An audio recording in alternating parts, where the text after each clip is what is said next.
Kata iklan sendiri berasal dari bahasa Yunani yang artinya adalah upaya menggiring orang pada gagasan. Periklanan merupakan keseluruhan proses yang meliputi penyiapan, perencanaan, pelaksanaan, dan pengawasan penyampaian iklan.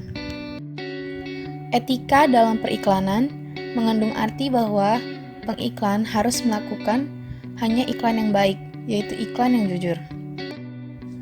Dalam artian, iklan yang ditampilkan adalah iklan yang menampilkan fakta-fakta yang benar, tidak berlebihan, dan tidak ada kebohongan terkait dengan ide, produk, atau layanan yang diiklankan.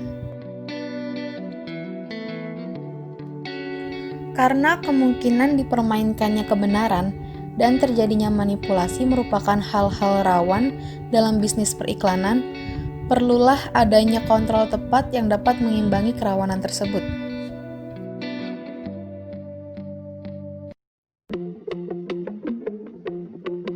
Yaitu kontrol oleh pemerintah, kontrol oleh para pengiklan, dan kontrol oleh masyarakat.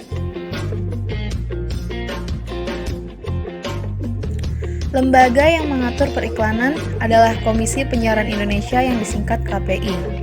KPI adalah sebuah lembaga independen di Indonesia yang kedudukannya setingkat dengan lembaga negara lainnya yang berfungsi sebagai regulator penyelenggaraan penyiaran di Indonesia. Contoh penerapan etika dalam periklanan. Yang pertama ada iklan rokok. Tidak menampakkan secara eksplisit orang merokok. Yang kedua ada iklan pembalut wanita. Tidak memperlihatkan secara realistis dengan memperlihatkan daerah kepribadian wanita tersebut. Yang terakhir ada iklan sabun mandi. Tidak dengan memperlihatkan orang mandi secara utuh. Ciri-ciri iklan yang baik.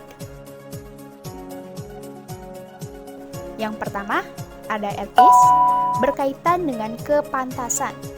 Yang kedua, ada estetis, berkaitan dengan kelayakan, target market, target audiensnya, dan kapan harus ditayangkan. Yang ketiga, ada artistik, bernilai seni sehingga mengundang daya tarik khalayak.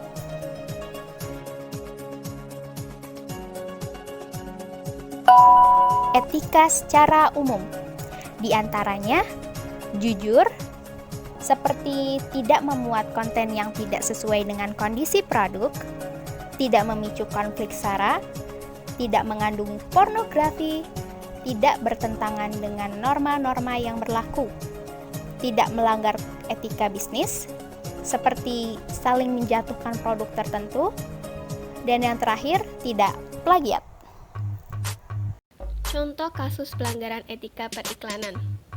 Terdapat sebuah perusahaan ojek online yang menampilkan iklan seorang gadis remaja yang mula-mula fisiknya mulus, perlahan berubah sekujur tubuhnya berbaut luka dan darah seperti bekas kecelakaan. Untuk menjelaskan konteksnya, terdapat voice over lelaki yang menjadi ayah gadis tersebut.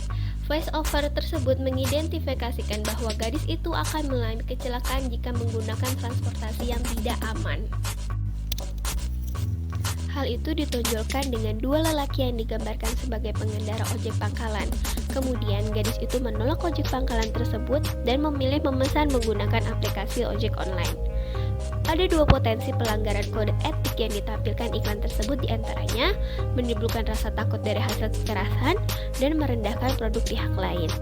Iklan tersebut melanggar undang-undang dan peraturan dalam Perilaku Penyiaran dan Standar Program Isi Siaran atau P3SPS Pasal 10 tentang penghormatan pada etika profesi dan Pasal 25 tentang peliputan bencana. Pedoman dalam EPI atau Etika Periklanan Indonesia Butir 1 yaitu isi iklan 1.9 tentang rasa takut dan tahayul, 1.11 tentang keselamatan, dan 1.21 tentang merendahkan. Sanksi yang dapat diberikan oleh KPI, tahap pertama diberikan teguran tertulis, kemudian memangkas durasi iklan tersebut menjadi lebih singkat dengan menghapus adegan gadis berlumur darah dan ojek pangkalan.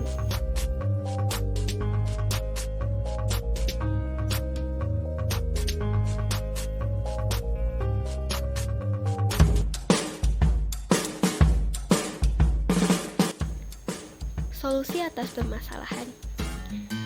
Merubah konsep dengan tidak menampilkan hal sebelumnya yaitu darah dan luka menjadi kegembiraan dengan datangnya ojek online serta lebih mengutamakan keunggulan ojek online tersebut tanpa membandingkan pekerja lain yaitu ojek pangkalan tersebut.